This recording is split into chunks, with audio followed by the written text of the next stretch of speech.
우리 하나님 말씀 요한복음 14장에 있는 말씀을 같이 보겠습니다. 요한복음 14장 11절 요한복음 14장 11절 12절을 같이 읽겠습니다. 내가 내 아버지 안에 거하고 아버지께서 내 안에 계심을 믿으라. 그렇지 못하겠거든 행하는 그 일로 말미암아 나를 믿으라. 내가 진실로 너희에게 이르노니 나를 믿는 자는 내가 하는 일 그도 할 것이요 또한 그보다 큰 일도 하리니 이는 내가 아버지께로 감이라. 아멘. 하나님의 백성이라고 생각하는 사람들은 다 그의 나라와 관련된 일을 하기를 열망합니다. 때로는 그러한 열정들이 잘못 나타날 수도 있지만은 우리 사랑하는 하나님의 사랑을 나누어 주려는 그 따뜻한 마음들을 우리가 다 가져야 할 마음들이라 하는 생각을 합니다. 예수 그리스도께서는 당신을 따르는 백성들에게 약속하셨습니다. 내가 진실로 너희에게 이르노니 나를 믿는 자는 내가 하는 일을 그도 할 것이요 또한 그보다 큰 일도 하리니. 이보다 더 큰 약속이 어디에 있습니까? 우리 사랑하는 성도님들, 정말 주님의 포도원에서 일을 하고 싶은 그런 마음이 없으십니까? 있다면은 주님께서 무엇을 하기를 원하시는지를 깊이 생각해 보게 되길 바랍니다. 그리고 주님께서 주시는 은혜를 따라서 오늘 주님께서 말씀하신 그보다 더 큰 일을 하리라고 약속하신 말씀이 주의 일을 사모하고 하기를 정말 원하시는 우리 모두를 통하여 이루어지게 되길 소망합니다.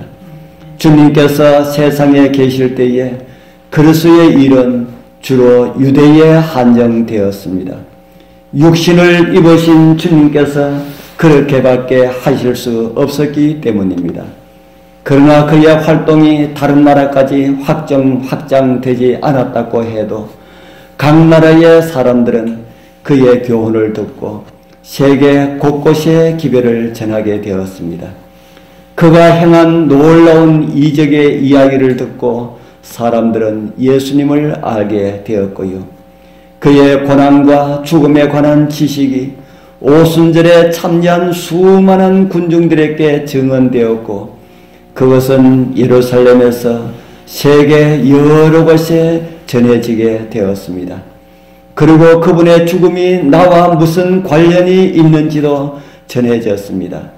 사도들은 그리스도의 사신이 되어서 사람들에게 결정적인 인상을 남겼습니다. 그들이 비천한 사람이라는 사실은 그 영향력을 감소시킨 것이 아니라 오히려 사람들에게 흥미를 불러일으켰습니다. 사도들의 증언을 들은 청중의 마음은 그들에게서 하늘 권세자께로 향하게 되었습니다.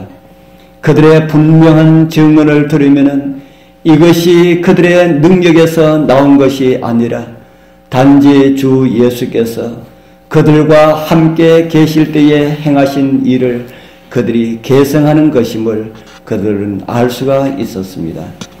유대인들이 십자가에 못 박은 분은 생명의 왕이시고 살아계신 하나님의 아들이심을 그리고 인류의 죄를 위하여서 죽임당한 하나님의 어린 양이심을 선포하였습니다.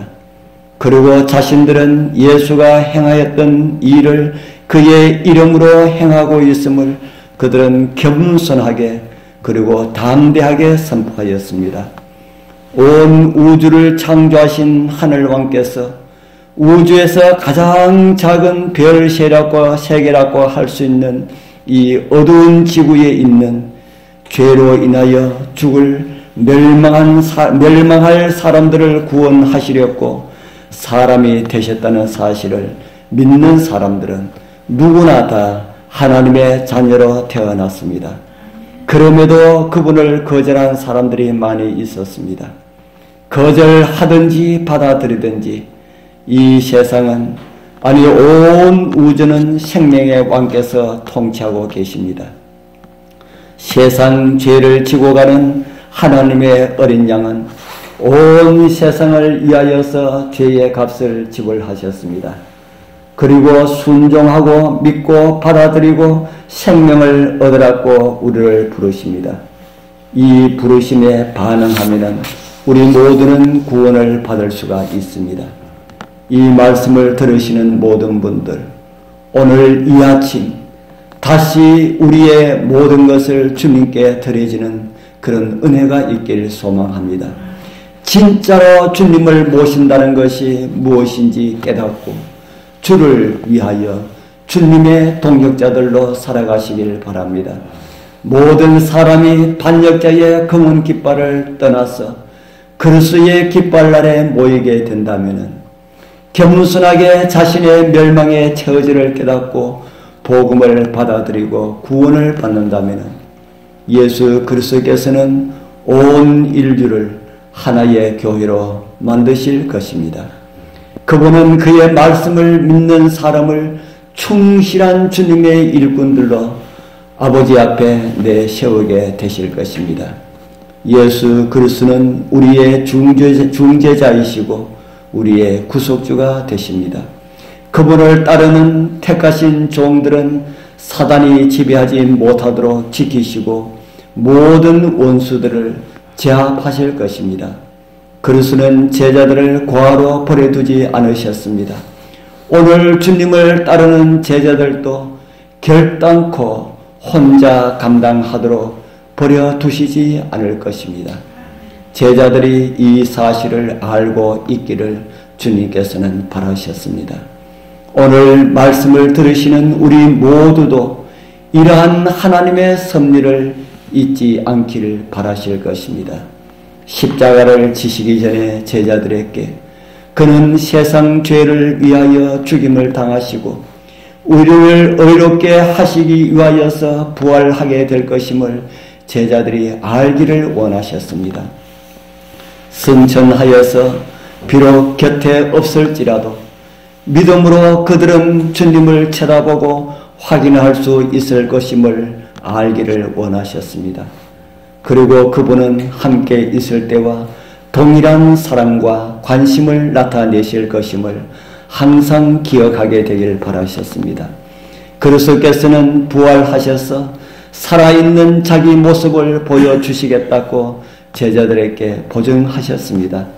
그때가 되면은 그들은 예전에는 깨닫지 못했던 사실, 그리스도와 아버지는 완전한 연합을 하고 있으며 그 관계는 결코 깨어지지 않는다는 사실을 알게 될 것이었습니다.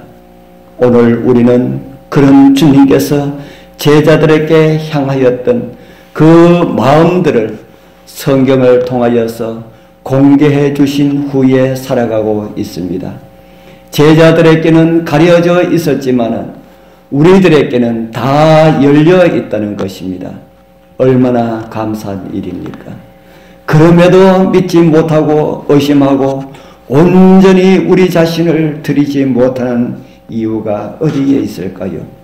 오늘 우리 자신들을 깊이 살펴보시고 정말 하나님의 뜻을 따라 살아가는 것이 무엇인지, 그리스도의 동역자로 살아가는 것이 무엇인지 성령으로 깨닫게 되기를 소망합니다.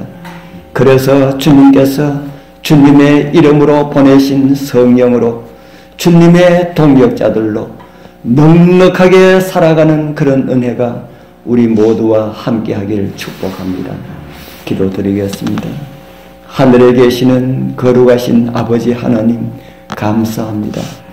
정말 멸망하여야 마땅할 저희들을 부르시어서 주님의 동역자라는 엄청난 이름을 부여하여 주시어 감사합니다.